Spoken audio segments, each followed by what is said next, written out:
Hello, everyone. Welcome to another episode of Tech Show with Daryoush. My name is Daryoush, your host. Uh, to, Tonight we have Kurt Roskopf, my friend, as a guest, and a new guest, Miss Maria Zaini from the United Kingdom.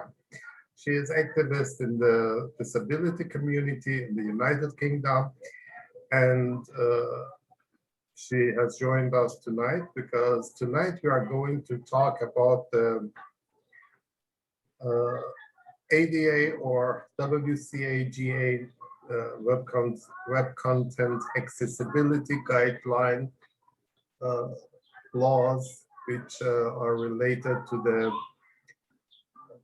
disabled people, making websites useful and usable for the people with disabilities. In the United States, it is called ADA, American Disability Act, but it is very general and not just for the web content and websites. It is also about how to make the buildings, instruct entrances, elevators, and so many other things. But WCAG is specifically for the web content and websites. uh, so many times I've seen people say that I don't want it's not useful, it's useless, or my target people are not the disabled people.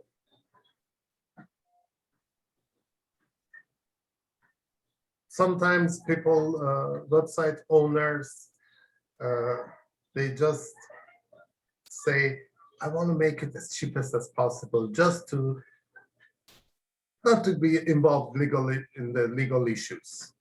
They don't care about uh, people with disabilities. But the problem is that the understanding of the people, of so many people about the disabled people, or that people that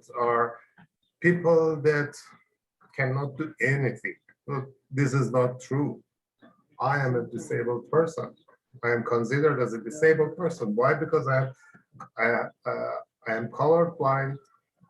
I have color blindness and I have astigmatism, two visual things that so many times has caused me problems that before when I didn't know that. I knew I had a astigmatism because of my eyeglass, but for the color blindness, I did not know that. And so many times I was talking with people, no, this is not this color, this is this color. I said, no, it is not. You have an eye problem, go to the doctor. And then I found out this, I have the problem, not the others. And also, uh, there are so many times that people refer me a website to see it. I go there, I see it, but as soon as I just open the page and close it, because the colors that have been selected, I cannot see that, I cannot bear that those color changes, those color variations, and I cannot read the text and close it. No, think another way. I'm talking to you, website owners. Think this way. How many clients, potential clients, are you losing just by ignoring your website to make your website ADA compliant? Tonight, we are going to talk about this issue in other countries, in different countries, and Maria will talk about her opinions and what business owners and website owners in the United Kingdom and probably the other European countries doing. Maria, thank you very much for joining us. Please, microphone is yours. Hi, Daryoush. Hi, Kat and Emily in the background. This is a really important discussion. For me, it's about discrimination, pure and simple. Is you are actively discriminating against disability community. So if you do not target people who are disabled, you're discriminating. It's not just about the accessibility issues. It's also about during COVID and during the pandemic, a lot of people who were blind were not some of the websites were only showing images, but not given the correct information about COVID. So it's actually a health implication for me. It goes beyond just customers. It's actually excluding full inclusion. It's excluding 1 in 4 of us are disabled. So you are excluding 1/4 of the global population. For me, that's just not not right, and not it just doesn't sit right with me, especially from as somebody that is self advocate for neurodivergent, neurodivergent and a disability and self advocate for disability rights and for being a human being. It really, really fascinates me that companies who have websites actually do not cater for the disabled community. You're missing out on a sector that you can sell to. So I always put this forward to people. For example, during the 1960s, if you were, and which I think is totally wrong, but down south, if you had, for example, a shop and you put a sign "No blacks allowed," that for me is so, oh, it goes beyond my, I can't comprehend that. But think of it, if you have a shop and you have an entry that doesn't allow people with a wheelchair in, or that means you're discriminating against people with disabilities. It's the same thing.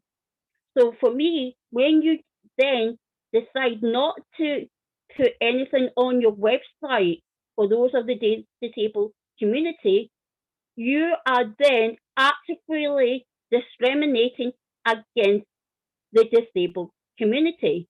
So you will could potentially be fined. That's what the bottom line of it. You can cost your business. I think in the US, the first fine is $75,000. Now, with COVID ramping up, how many websites are disability friendly or accessibility friendly? There is. I don't think there is as many out there that are. So now during COVID, if you're like a health professional and you have like a website, you should make sure that website is disability friendly, so you're giving the information to people that need to use that. Now, there is a company that I sent to you that is, I think, value 500 or something like that. I'm not too sure. Sorry, I've got long COVID right now, so I've got a bit brain fog. But that's a movement that wants to get 500 of the top companies to sign up a pledge to make all websites to be disability, accessibility awareness ready for the disabled community. And it's a must. because you're missing out on money from a community that you're not selling to. I don't understand that. If you've got a skincare product, why are you not selling that to the disabled community? If you've got another product that you can sell, you're thinking so narrow-mindedly. You're not thinking outside the box. You're not. You're actually, for me, you're discriminating. So we've got the Disability Discrimination Act in the UK. We have the Equality Act. In the Equality Act in the UK, part of the Equality Act says you are not allowed to discriminate against a disabled consumer. It's illegal. And that's why I'm harping on about it. If you have a website and you are not being accessibility friendly to the disabled community, you are breaking the law. That's it in a nutshell. You are breaking the law. You will potentially be fined in United States in 2018. There's 4,800 cases in the United States alone. Now, Daryoush, think of COVID.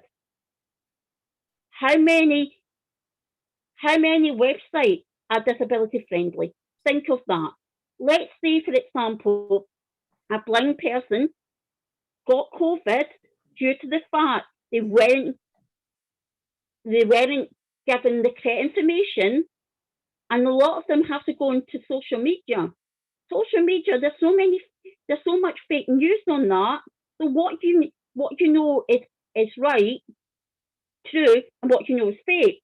There's so much misinformation out there for consumers, especially in COVID times, especially when it concerns about health.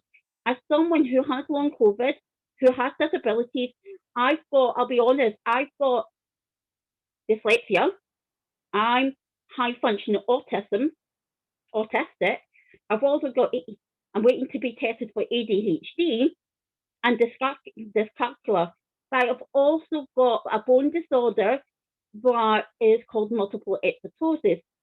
I have 6% chance of getting bone cancer. I had sepsis 2 years ago. And then my brother's company didn't give him the right PPE. He was living with me. That's how I got COVID, because I was working from home. I never ventured out. So a lot of people don't understand COVID, don't understand long COVID. That's another conversation in another time.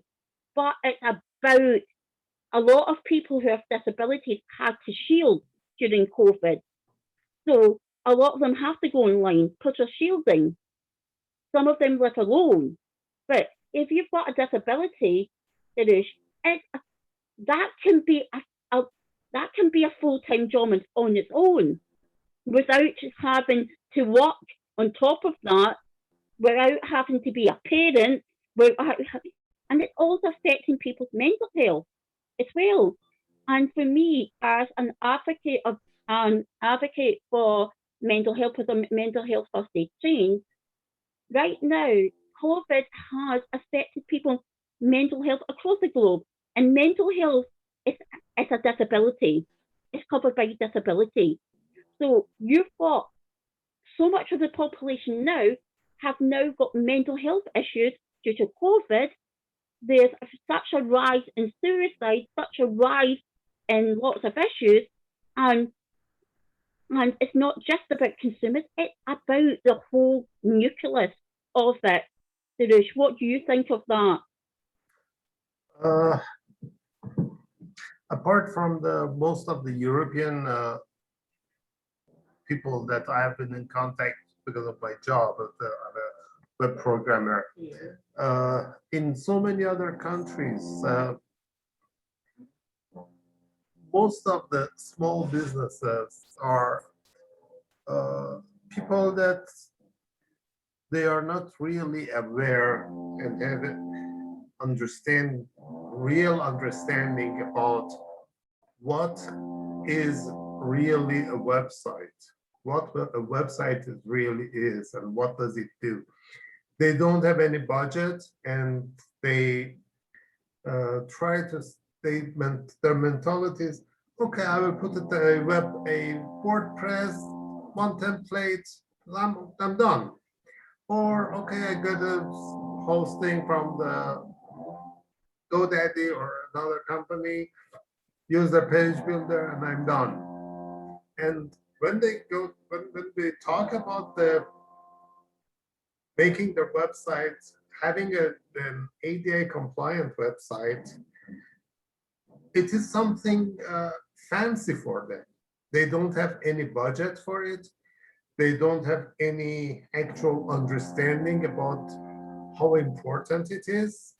Oh, absolutely. And by ignoring that, how many potential clients they are losing? Absolutely. For me, Daryoush, is we have the deaf community out there. What is it for to do a video clip of someone doing sign language on your website? It makes you more, people will think, oh my God, that company is doing something that represents my community. You're going to bring people in. You're going to attract more customers. You're going to bring more customers in. It doesn't cost that much money. It's very simple to do. What do you think, Ganesh, about that? Uh, if from the at the design, during the design, we consider the to create an ADA compliant website, it is easy, but especially after a website has been uh, making a live website ADA compliant, especially a WordPress website or websites that have been created with the page builders of some of the web hosting companies. Sometimes it is very, very difficult to make a web page ADA compliant, really ADA compliant. So many people, they think that just putting a widget and having an icon of someone on a wheelchair is done. The website is ADA compliant. No, it is not. No, There's a no. lot more things must be done in the background in order to make a website ADA compliant. Oh, absolutely. The sensory awareness, there's so many different things that you've got to be. You've got to be aware of people with epilepsy, people with sensory issues, much more things. Different colours can affect other people. They also have an audio on there as well, just in case your consumer is blind and they need to listen. So you have to have audio description. There's so much more. I'm a film producer and a TV producer as well as an author. So I'm doing like TV series that will for disability and have a disability element. So I've had to educate myself on that. But there's so many free Eventbrite things on Eventbrite that is talking about disability awareness and neurodivergent awareness. And I think people just need to educate themselves on that and be open to to to to understand. And I think they need to put ourselves in our shoes and just understand how it is that we think differently. I don't know about you, but I think differently, and everyone on the spectrum is different, and every disability is different. But all we need is full inclusion. Kurt, you are in contact with so many people on your side, and many of them are also active in the disability community, and many of them are also not. What kind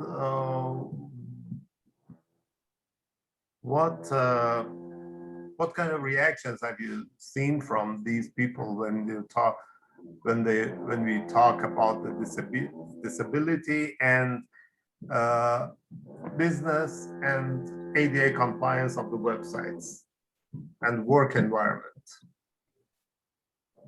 Well, I know through the Happy Neighborhood Project, I personally connected to a couple other people that make a business out of pointing out the, the requirement of having websites accessible and, talking about, lawsuits that, have been brought out against companies that aren't accessible in terms of people with disabilities, like the blind community, with using assistive technology. I mean, it's kind of a binary thing. It's either it's functional with their assistive technology or not.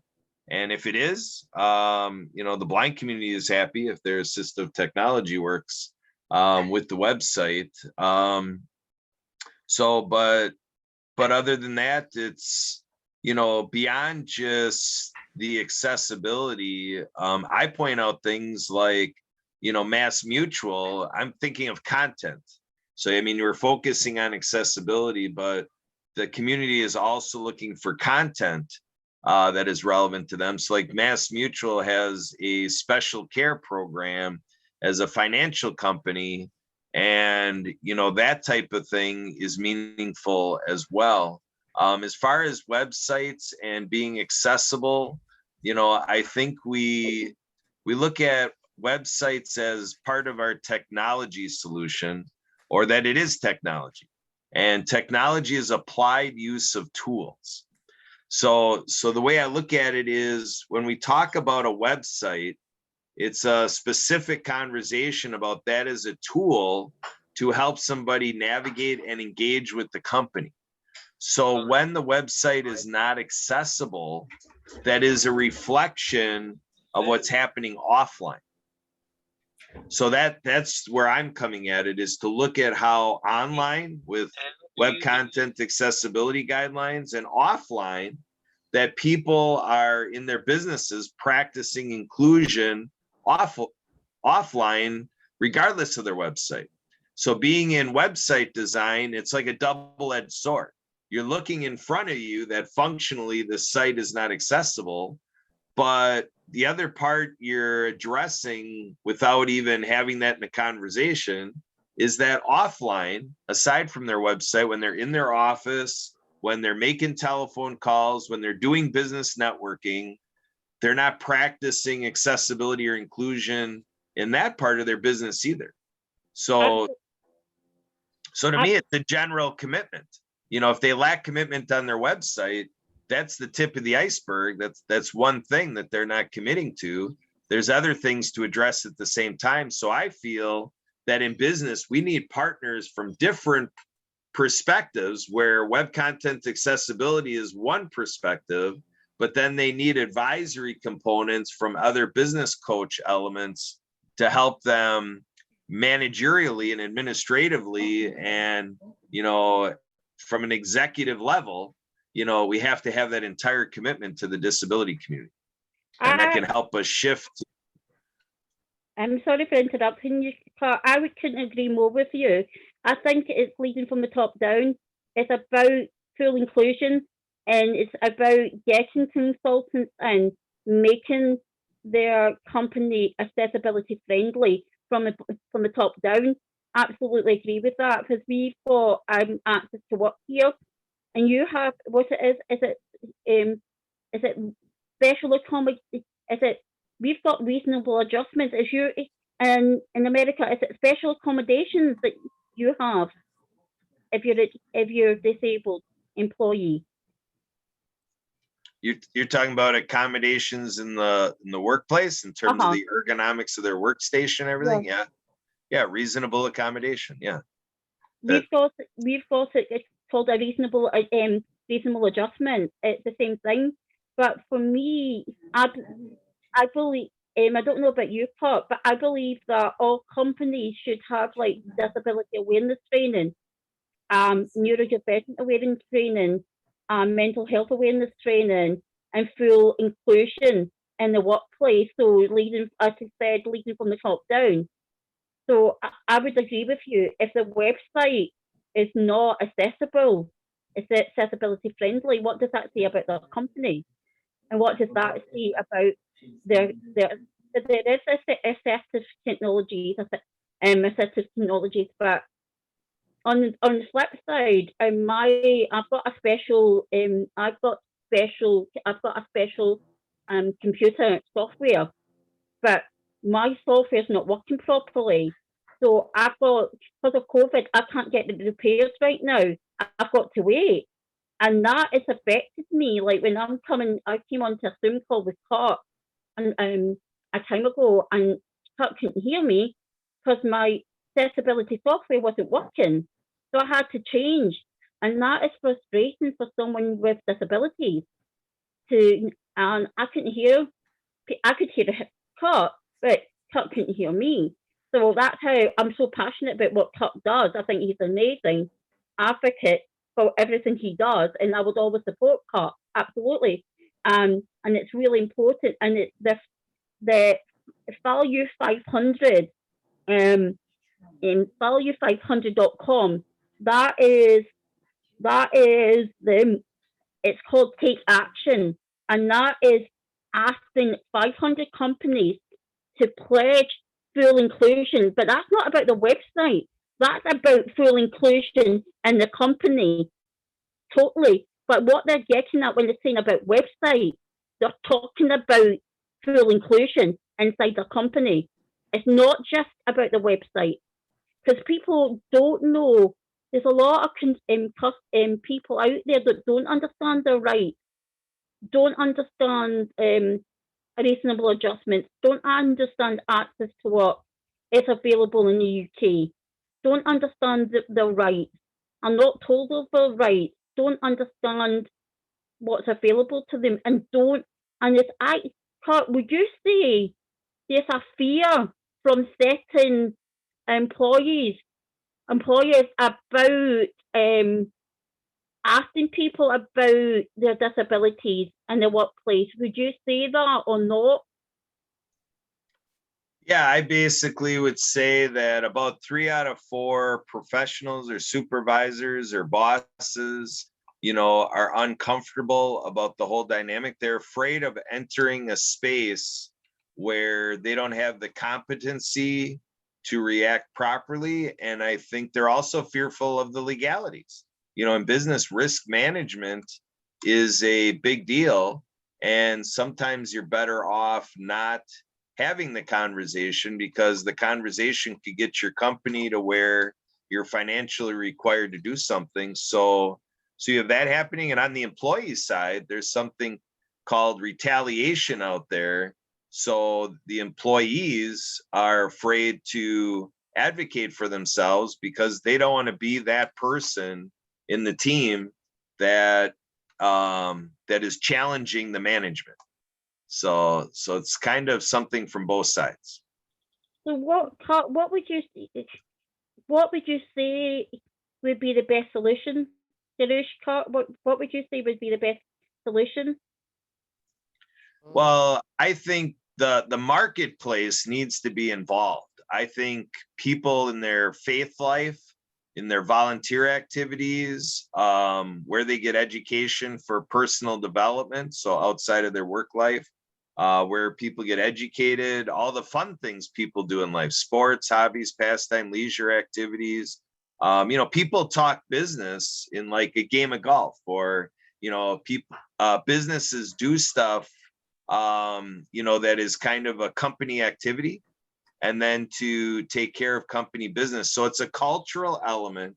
And so it's kind of an all hands on deck, and it becomes a collective impact where stakeholders from the marketplace come together and say, we all have to be a part of this. And in terms of like chambers of commerce, networking groups like the Happy Neighborhood Project, like what we're doing with H&P Ability, you got to create that marketplace expectation that you get it to where executives and decision makers are realizing that if they don't make the decision to be better for people with disabilities, they're going to be viewed as unprofessional. It gets to ethics. We have to have an ethos and an ethics that creates this expectation. Okay, What- unfortunately, we are low on time, but I believe it's better to continue this talk next week also, because not just the websites, there are tools on the computers that must be adjusted for the people with disabilities, and the combination of the ADA compliancy of the website and those tools, if they are configured correctly on the computer or the laptop or mobile phone, it will help the disabled people a lot. Thank you for joining us, and I hope you enjoyed these talks. If you have any opinion, anything to talk about, please feel free to contact us, and I would be glad to invite you to join us for our next show and hear your voices. Thank you again. See you next week. Bye, everybody. Bye. Right.